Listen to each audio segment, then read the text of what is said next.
Hello, people.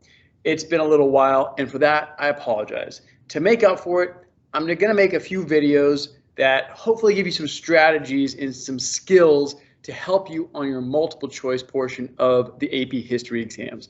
Now, remember, this applies to AP World, AP Euro, and AP US History. It's just thinking strategies. This isn't a content video. So if you are looking for content, I would suggest looking elsewhere. But at the end of this, you might want to practice some of these progress checks that your teacher's hopefully unlocking for you on AP Classroom as a kind of review.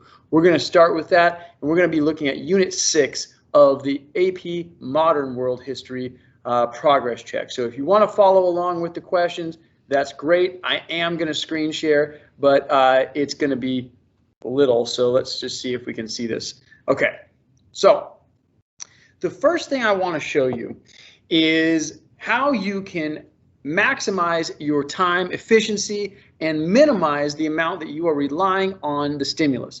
One of the biggest challenges that many of my students face is the clock, and you got to go fast. So when you're looking at a stimulus like this, and I'm reading through it, it's a little bit of a letter. It looks like it's about 3 or 4 paragraphs long, and it's written by some dude I've never heard of, and I start to freak out, right? Well, you don't want to do that. Here's the thing.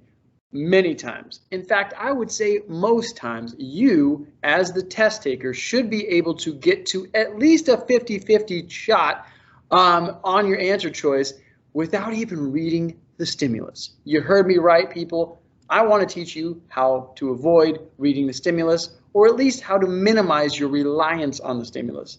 But first, coffee. Outstanding. Okay. Now that we got that out of the way, let's look at this question. The first strategy I always tell my students, and I have to remind you, if you've heard this a million times, I apologize. You got to read the question first, people. Read the question first. Never read the stimulus first, because like I just said, you looking at that 3 or 4 paragraph passage might start to get in your head. It might start to mess with you in terms of your anxiety on the test day. So you want to avoid that by not looking at it first. If you look at it first, not only are you going to start freaking yourself out, but you're going to take more time than you really have, and you're going to so exacerbate the anxiety because it's going to snowball. You're going to get more and more behind. Instead, let's take a look at the question first and see if we can't avoid the passage altogether.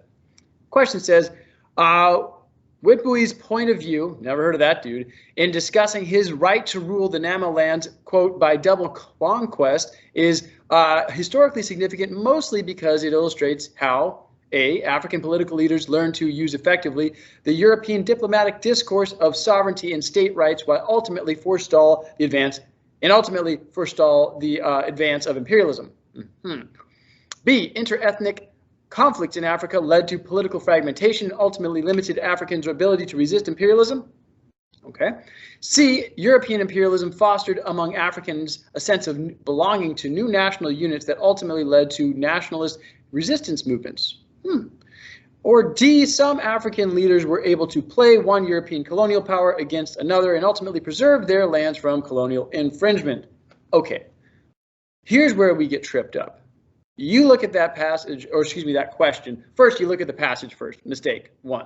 Mistake 2 is you see the quote in the question, and you're like, oh, if I just find that quote in the passage, I'll be all good. It'll unlock the answer for me. Here's the problem with that, people. It might not. In fact, if you understand that question properly, you'll soon see that it just relies on your historical content regarding imperialism in Africa. Remember, you put in the hours, you've watched all the Heimler videos, you know the content, or at least you should, backwards and forwards. And so it's just your ability to recognize that this passage corresponds to your content knowledge on imperialism in Africa. And once you do that, you can go through these answer choices pretty quickly and identify this is true, this isn't true, this is true, this is kind of true, and thereby eliminating the need to read the passage. Let's try it, shall we? A, did African leaders learn effectively to use European diplomatic discourse? Perhaps. Let's read the rest, though. And ultimately forestall or make it not happen the advance of imperialism. No, imperialism happened. They didn't stop it. Done. I didn't read any of the passage to get to that answer. I don't need to. We know historically, Europeans took over, carved it up. It was called a scramble for Africa. Look it up. B, inter-ethnic conflicts. What does that mean?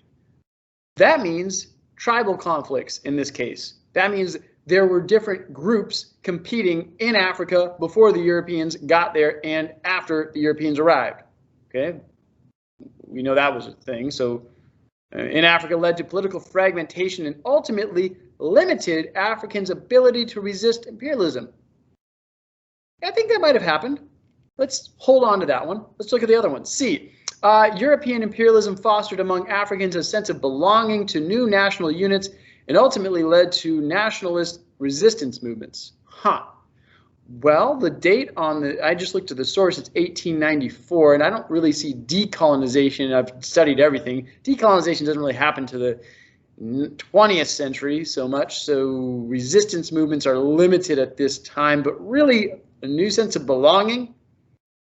Have you heard of the Rwandan genocide or a bunch of other stuff that's happened in Africa amongst former and current tribal groups, ethnic groups?